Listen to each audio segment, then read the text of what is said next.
এবার ও ঝাঁটা, ওখানে একটা বাঁধন পড়েছিল তো ও তুলে লেখা হয়ে গেছে। चलबे संसार चलबे चलबे ना। किरदार बद पे ये खुद ही गुस्से में आएगी, सौहर दिखाए डंडा तो वो झाड़ू दिखाएगी। किरदार बद पे ये खुद ही गुस्से में आएगी, सौहर दिखाए डंडा तो वो झाड़ू दिखाएगी। लोगों इसीलिए आज घर में बरकत नहीं रही, फातिमा सी अब कोई औरत नहीं रही। আমার বন্ধুরা আপনাকে বলছিলাম তাহলে দুটাই এক রকম হতে হবে। চাক্কা যেমন দুটা বরাবর হইলে চলবে গাড়ি, আর ছোট বড় হইলে কিন্তু পড়ে যাবে। ওরকম ছেলে আর মেয়ে মানে স্বামী স্ত্রী দুজনে একরকম হওয়া দরকার। কিরকম একরকম হলে ভালো হবে? হয় দুজনে চোর তো চোর, দুজনে একরকম, বেনামাজি তো দুজনেই বেনামাজি। যদি একরকম হয়, ও নামাজ পড়ে না ও পড়ে না, ওকে বলবে না ওকে বলবে না, কোনো ব্যাপার নাই। सीधा भाषाয় বুঝেন তো আল্লাহর কোরআন খুলেন আর এই আয়াতটা দেখেন আল্লাহ কি বলছেন। বিসমিল্লাহির রহমানির রহিম।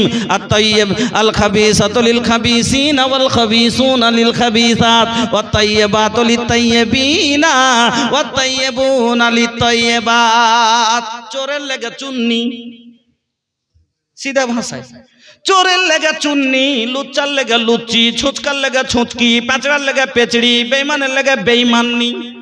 खबिसेर माने की? खबिस काके बोले जी भाई? खबिस बुझेन?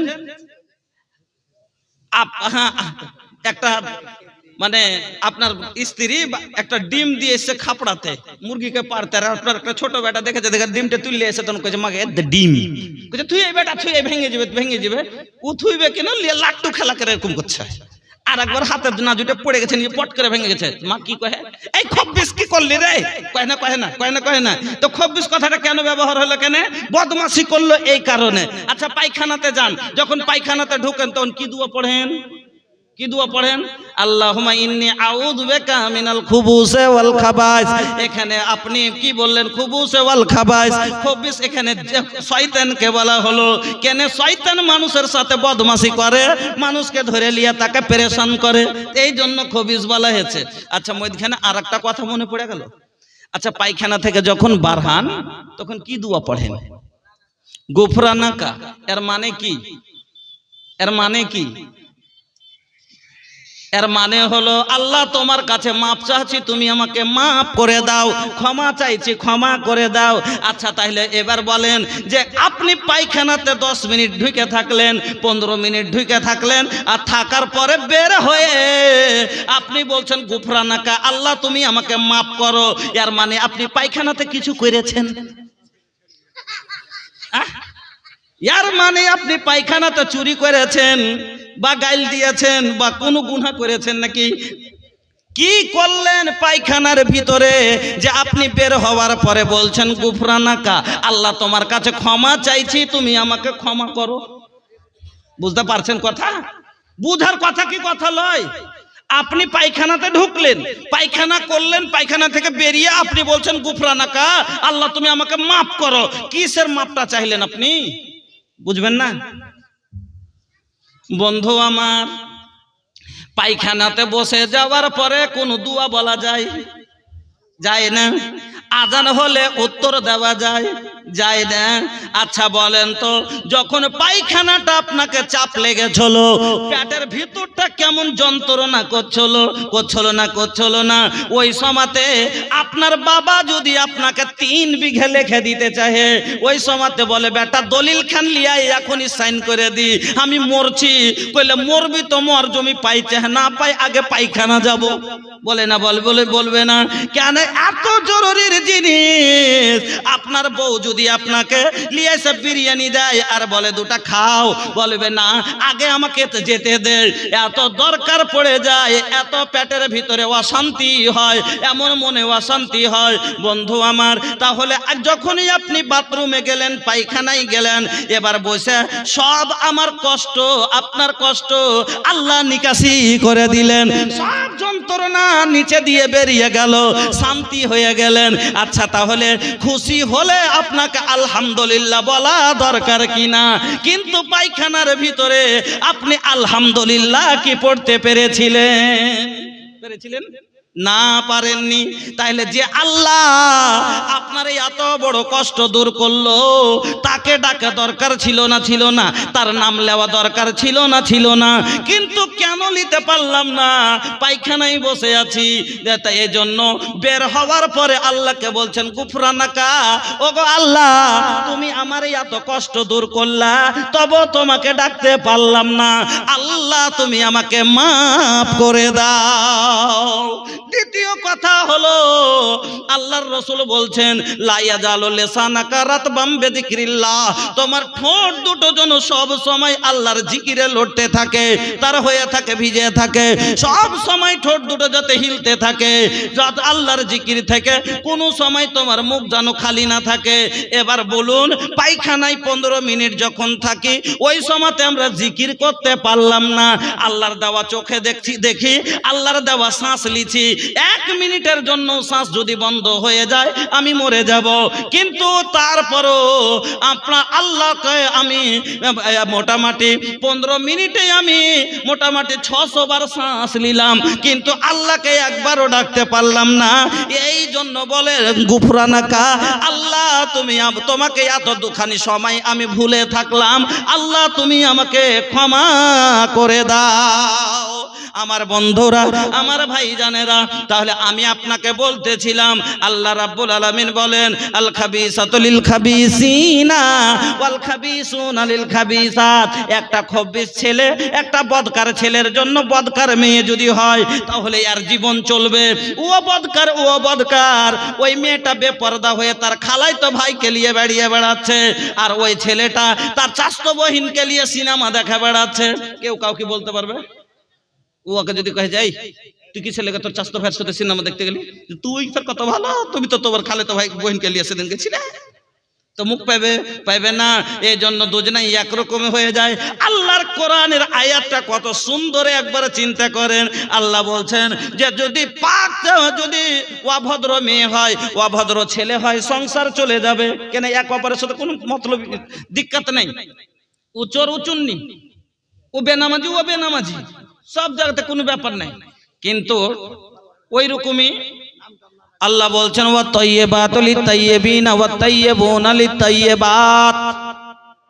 একটা পাক ছেলের জন্য একটা পাক মেয়ে লাগবে, ভদ্র ছেলের জন্য ভদ্র মেয়ে লাগবে, নামাজি ছেলের জন্য নামাজি মেয়ে লাগবে, নামাজি মেয়ের জন্য নামাজি ছেলে লাগবে। তাহলে এরা দুজনা একরকম হবে, আর এর সংসার সুখে চলবে, এর সংসার ভালোভাবে চলবে।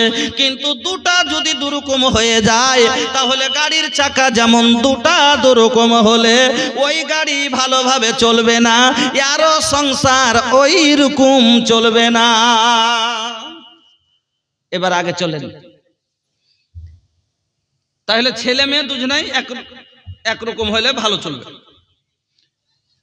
এবার একটা ছেলের হাতে টাকা হয়েছে, কথা বুঝবেন, পকেটে টাকা হয়েছে, তো বন্ধুদের সামনে বলছে, চাচতো ভাইয়ের সামনে, যে একটা গাড়ি লিব। কোন গাড়ি লিব? হ্যাঁ, কাজ করে একটা গেলেমার লিয়ে। এখন গেলেমারি খুব ভালোই চলছে, তো কোথায় লিও না, তো কাটিহার অমুক শোরুমে চলে যা, কোলাসি ওই শোরুমে যা, খুব ভালো ভালো গাড়ি, কালারও খুব ভালো, ম্যালেজও গাড়ি কালার ভালো, আর ডিজাইনও খুব পছন্দ। তো ওগুলো নিয়ে লেখান। এবার চলে গেছে লোকটা শোরুমে, গাড়ি কিনে লেছে, আর গাড়ি কিনার পরে গাড়িতে চড়ে চলে আসছে 60-এর 55-এর স্পিডে চালিয়ে চলে আসছে, 60-এর এভারেজে চালিয়ে আসছে। আর হঠাৎ করে রোডে একটা ছোট্ট ছাইলা 7-8 মাসের, এখানে হাঁটতে পারে না, হামকুড়া পাড়ে দিয়ে মাঝ রোডে, ও টিট টিট করলে টিটও বুঝে না, আর পাও না যে দৌড়িয়ে পালাইবে। এবার ও ব্রেক করছে। মেসের আলী নামি আল্লাহ 550 দিল। এহদান আল্লাহ তুমি করো হে কবুল, মাফ করে দাও আল্লাহ জীবনের ভুল, অন্ধকার কবরেতে দিও তুমি আলো। আবুল মাহাজনের ছেলে, আল্লাহ 500 টাকা দান কবুল করে নাও তুমি রহমান। আপদ বিপদ আল্লাহ করিয়ে উদ্ধার পার করে দিও আল্লাহ। পুলসেরাত মাঝার আমিন আল্লাহুম্মা আমিন। মেয়েদের সবাই চাদর দিয়ে পাঠান, ওনারা তো আসতে পারবেন না, ওদিকে কালেকশনগুলো নিয়ে আসবে আর আমি ইনশাল্লাহ দোয়া করে দিব। বাকি আপনাদেরকে বলবো ভাই, এখানে औरतों के पंडाल में जिन बच्चियों को पैसा उठाने की जिम्मेदारी दी गई है, वो लोग जहाँ पर भी है औरतों को पंडाल में गमछा या तौलिया लेकर पैसा उठाना शुरू कर दे। এবার ছেলেটা গাড়িটাকে ব্রেক করছে, যে ওই ছেলে বাচ্চাটা না হলে চেপে যাবে নাকি, ওকে ব্রেক করতে হবে। কিন্তু যখন ব্রেক মেরেছে হ্যান্ডসমতে ব্রেক কাজ করলো না, ব্রেক কাজ করলো না। আচ্ছা, অ্যাক্সিডেন্ট হবে না? হবে না? হবে। কেন হলো? এই জন্য হলো যে ব্রেক নিজের কাজ করলো না। ব্রেকটা লাগা কেন হয়েছে গাড়িতে? এই জন্য যে দরকার যখন পড়ে যাবে, এমার্জেন্সি চলে আসবে, তখন গাড়িকে ব্রেক করবে, গাড়িকে রুকে দিবে, এই জন্যই তাকে লাগা হয়েছে। কিন্তু ব্রেক নিজের কাজ করলো না, যার কারণে অ্যাক্সিডেন্ট হলো। ও মা জননী, আর এ সংসারে ঝগড়া কেন হয়? সংসারে তালাক কেন হয়? সংসারে বিচার কেন হয়? আল্লাহ রাব্বুল আলামিন মেয়েদেরকে কেন যে কাজের জন্য তৈরি করেছেন, ওই কাজ যখন না করে তখন ব্রেক আমার গাড়ি আর আমি ব্রেক মারবো আর লাগবে না। ওই রকমই আমার স্ত্রী আর আমার কথা শুনবে না, তখন কি হবে? সংসার ভাঙবে না? ভাঙবে না? অ্যাক্সিডেন্ট হবে না? হবে না? আমার গাড়ি আমার হুকুমে গিয়ার চেঞ্জ হবে, আমার হুকুমে ব্রেক লাগবে, আমার হুকুমে চলবে। কিন্তু আমার গাড়ি নিজের মনে যদি চলতে লাগে, আমি গিয়ার চেঞ্জ করলাম 1 হয়ে গেল 4, তাহলে কিন্তু চলবে না। আমি ব্রেক করলাম আর ব্রেক লাগবে না। আমি বলছি তোর বাপের বাড়ি যাবি না, আমি বলছি যে তুই খবরদার, আমি বাড়িতে না থাকতে গেলে বাড়িতে কাউকে ঢুকতে দিবি না। হাত তো চাস তো ভাই, আমার কথা যখন মানবে না, মানে কি আমার ব্রেকে হয় না, মানে আমি ব্রেক, যেই কাজের ব্রেক লাগানো হয়েছে গাড়িকে দাঁড় করার জন্য, কিন্তু গাড়ি দাঁড়ায় না, মানে আমি বউ করেছি আমার বাড়ি, তাকে আমার কথা মানাবার জন্য, আমার কাজের জন্য, আমার কথা শোনার জন্য, কিন্তু আমার কথা শুনে না। যখন শুনবে না তখন সংসারে অ্যাক্সিডেন্ট হবে। আমার বন্ধুরা, আমার ভাই জানেরা, এবার আরেকটা কথা শুনেন। তাহলে এই কারণে মহিলাদের যেটা কর্তব্য, কর্তব্য পালন করে না, যার কারণে সংসারে ঝগড়া। কাউরির বাড়ি এলি তালাক হয়েছে, কাউরির বহু আটকে আছে, কাউরির কেস চলছে, কাউরির তো মাসে খালি 3 বার করে বিচারি হয়েছে, শান্তিতে নাই। বউ আনার মানে কি? আল্লাহ কইছে লেতাস কোন ইলাইহা। আল্লাহ কি বললেন সূরা রুমে? ওয়া মিন আয়াতিহি আন খালাকা লাকুম মিন আনফুসিকুম আজওয়াজাল লিতাসকুনু ইলাইহা ওয়া জাআলা বাইনাকুম মাওয়াদ্দাতান ওয়া রাহমা ইন্না ফি যালিকা লাআয়াতিল লিকাউমিন ইয়াতাফাক্কারুন। এই আয়াত আল্লাহ কি বললেন? লিতাসকুনু ইলাইহা, ওতে থেকে তুমি শান্তি নিবে। গাড়ি কিনলাম কেন? যে আমি আর পায়ে কষ্ট দিয়ে হাঁটবো না, আমি গাড়িতে চড়ে আরাম নিব। আমি বউ কেনে করলাম? আমি বিয়ে করেছি এই জন্যই যে আমি আর নিজে রাঁধবো না, আমার বউ রেনে দিবে। আমি আর চেপে গোসল করব না, আমার স্ত্রী আমাকে জল টিপে দিবে। আমি আর কাপড় সাফ করব না, আমার স্ত্রী আমাকে সাফ করে দিবে। এই জন্য তো আমি ওকে কিনে আনলাম। এবার আমি যদি কাজে না পাই, তাহলে পারে বলেন তো এই গাড়ি থেকে আমার লাভ আছে? এদিক ছাড়েন, গাড়ি নতুন ভালো। এবার গাড়ির কথা ছেড়েছে, খালি ওয়ারই দোষ নয়, গাড়িরই দোষ হয় না খালি। গাড়ি নতুন, কোনো সমস্যা নেই, কিন্তু যে গাড়ি কিনেছি লোকটা দেখা ড্রাইভার, চালা লয়। মানে মনে করেছে যে গাড়ি না গাড়ি, গাড়ির উপরে বসবো, হ্যান্ডেল ধরে দেবো আর গিয়ার চেঞ্জ করে দেবো, মানে সেলফ দিয়ে দেবো, ঘুম করে উড়ে চলে যাবো। কিন্তু বোকা বুঝে না যে কি হাত কিভাবে গিয়ার চেঞ্জ করতে হয়, কিভাবে কালাস ঢিল দিতে হয়, কিচ্ছু বুঝে না। এদিকে গাড়ির উপরে চলে সেলফ দিয়েছে, গোটটাই ঘুরিয়ে দিয়েছে করে, আর গাড়ি ওকে মুম করে পিছে দিকে ফেলে দেয়, আগে থেকে করে গাড়ি ফেলে দেবো ওদিকে। তো কিসের কারণে পড়লো? মানে ওর ঢং নাই চালাইবার, তার কারণে পুরুষ হলো ড্রাইভার, স্ত্রী হলো গাড়ি। তাহলে ড্রাইভারই জানতে হবে বউকে চালাবার কেমন করে চালাইতে হবে। না জানা ড্রাইভার, এরা এত অজ্ঞ ড্রাইভার, এরা ইয়ামা সারা সবাবে মানিস্তাতা আমিন কোমল বাদ ফালিয়াতা জাওয়াজ। এর মানেই বুঝে না যে আমি কখন গাড়ি চালাবার উপযুক্ত, আমি কখন বিয়ের হক উপযুক্ত, তখনই বিয়ের উপযুক্ত। কিন্তু এরা বুঝে না বিহানা বিহা, যে বিহানা বিহা, শ্বশুরের টাকা নিয়ে নেবো, 1.5 লাখ টাকা নিয়ে নেবো, আর 10,000 মোহর দিয়ে দেবো, 14 খান গাড়ি করে নেবো, ঘুম করে উড়ে চলে যাবো, কবুল কহে দেবো, আর বউলিয়ে দৌড়িয়ে চলে আসবো। কিন্তু কবুল শব্দের মানেই বুঝেনি, ড্রাইভারের মানেই বুঝেনি। কবুলের মানে হলো রে বোকা, এই দিন থেকে যদি কবুলের মানে বুঝতো তাহলে শ্বশুরের দেওয়া পালঙ্গে জীবনও পিঠা খাইতক না।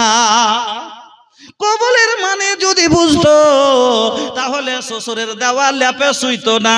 কে কবুলের মানে যদি বুঝতো শ্বশুরের দেওয়া হাঁড়িতে রান্না করা ভাত খেত না। এর কবুলের মানেই বুঝেনি। কবুলের মানে হলো আজ থেকে এই মেয়েটার ওষুধ পানি সবই কবুল, বেমার হলে তার এলাজ কবুল, খেতে লাগলে আর রান্না করা হাঁড়ি কবুল, তার পেটের ভাত কবুল, তার শোয়ার কাপ বিছান কবুল, তার শোয়ার খাট কবুল, তারপর অসুখ বিসুখ থেকে নিয়ে যাবতীয় জিনিস যা দরকার এই মেয়েটার সব কবুল। ই তো কবুল বুঝেছে কাজের বেলায়, ভুট্টা সাটাবার বেলায় কবুল, আর 3 মাস পর ভুট্টা সাটিয়ে নিয়ে বেমার হয়ে গেছে। তখন কইছে আব্বা, ওর মা ওকে শিখিয়ে দিয়েছে, এই তো শ্বশুরকে ফোন কর না রে, এসে ছুড়িকে বহুটাকে নিয়ে চলছে না পারা হ্যাঁ। ফোন করে কইছে আব্বা সেরি না কদিন থেকে না পারা হ্যাঁ থাকছে, তো এসে লিয়ে যায় দেখ। কেমন মদলোক দেখছে। এর মানে কবুল লয়। और सारा दायित्व যেদিন কবুল পড়লে মানে বেটির বাপ একবারে দায়িত্ব মুক্ত, আর ওর কোনো জরুরি নাই, না এলাজ করবে, না কাপড় দিবে, না ওর ছেলে হইতে নিয়ে আসবে, না ওর ব্যবহার দিবে, না ওর কোনো কিছু করবে না। আজ থেকে সম্পূর্ণ করতে হবে এই ছেলেকে। এই কবুলের মানি বুঝেনি। 10 টাকা কামাই করবার মুরদ নাই, 3 খান মোজ বার হালছে, আর ও রাগ করে বিয়ে করবে বসে আছে। 8 দিন থেকে ও খালি কাম করে বাড়তে টাকাই দেয় না। কইছে কি ব্যাপারে, কি হয়েছে রে, টাকা টুকি দিছে তো? কইছে কই হাঁকে দেয় না। কইছে পুচ করিস তোর কি হয়েছে? কইছে মাকে কহ, মা ওর পোতাকে পুচ করবে। কইছে কি হয়েছে রে ভাই, রাগ কেন করে আছিস, তুই খাইছিস না ভালো করে? মোহাম্মদ জামিল ডাক্তার, সদলপুর খুরদ ডাক্তার সাহেব, আচ্ছা মোহাম্মদ জামিল সাহেব, 500 টাকা। জাযাকাল্লাহ, বারাকাল্লাহ, হায়াকাল্লাহ, আল্লাহুম্মা বারিক ফি আহলিক ওয়া মালিক। এবার বন্ধু আমার, আপনাকে আমি বলতেছিলাম, আচ্ছা এই ড্রাইভার গাড়ি বের করার পরে এবার সে না বোঝে গিয়ার, না বুঝে সেলফ, তো বলেন তো অ্যাক্সিডেন্ট করবে না? করবে না। অ্যাক্সিডেন্ট করার কারণ কি হলো? ই চালাইতে জানে না। তো ওই রকম একটা ছেলে, আর ও যদি দোষ দেয় গাড়ির, গাড়ি ভাল লাগে আমাকে ফেলে দিলে, এটা কোনো কথা হলো?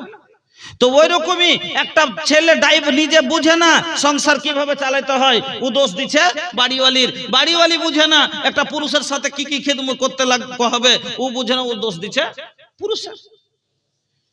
এই জন্য সংসারে অশান্তি আছে, আর সব মানুষ স্ত্রী নিয়ে পেরেশান আছে, নিজেও পেরেশান, বাড়িওয়ালিও পেরেশান।